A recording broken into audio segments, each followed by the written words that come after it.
He took me on long, silent walks in country lanes when young. He knew the name of every bird, but not the song it sung.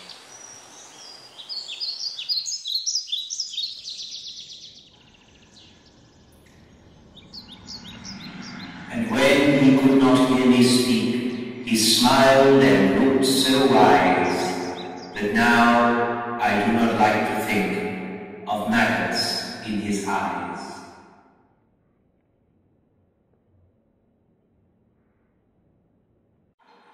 But least of all he likes that place which hangs on Highgate Hill, of soaked Carrara-covered earth for Londoners to fill.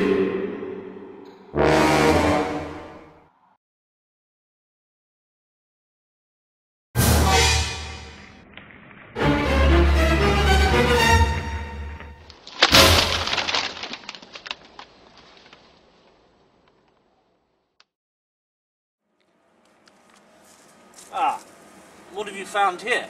Well, I found something really rather interesting, in fact.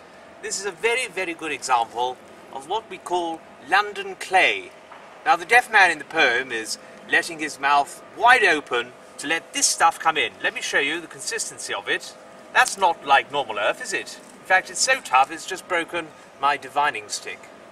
If we poke around in it there, you could very easily fashion some kind of model of a human being and probably fire it in a jolly hot oven, and you would have a lovely ornaments that you could put on your mantelpiece, maybe give to somebody as a wedding present, I don't know.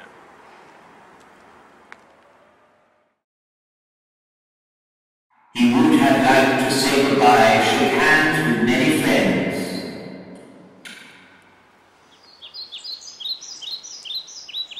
Here, in Highgate Cemetery, how very easy it is for us to imagine, to picture the wonderful image the bitumen gives us of the finger bones sticking through their finger ends.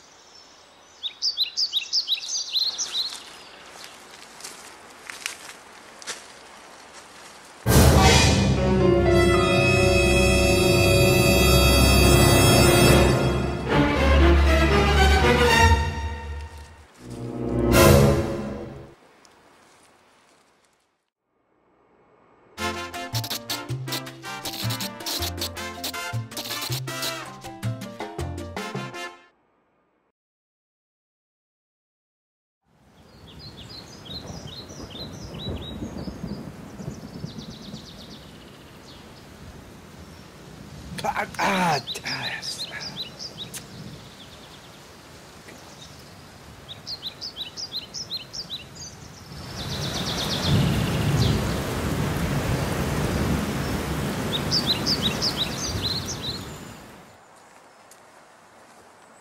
Well, this is Highgate Cemetery in North London, which is probably best known because of its association with Sir John Betjeman's poem on Portrait of Deaf Man. I really do think that this poem, when all of Betjeman's work is considered, is perhaps the most honest evocation of grief that he has ever written.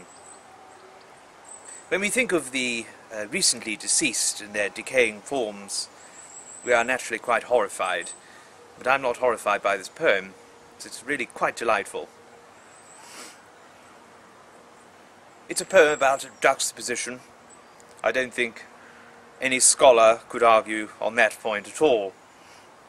It alternates, of course, between the pleasant memories of this charming man and the really rather melancholy thought of his decaying sod deep in the earth. I really do hope that you've appreciated this poem quite as much as I. And if you have, then, well, I'll see you in Oxford.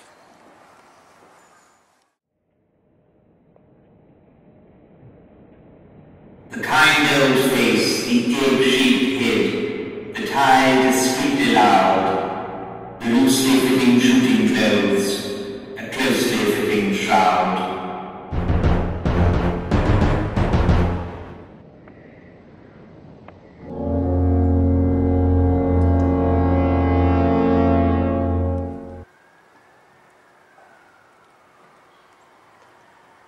Of course, one very much wonders whether Betjeman himself ever found that perfect peace.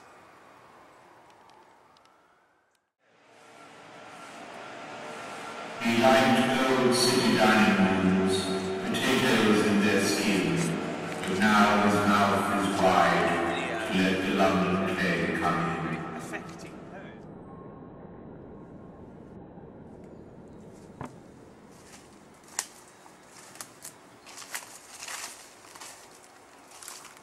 You, God, who treat him thus and thus, say, save his soul and pray. You ask me to believe you, and I only see decay.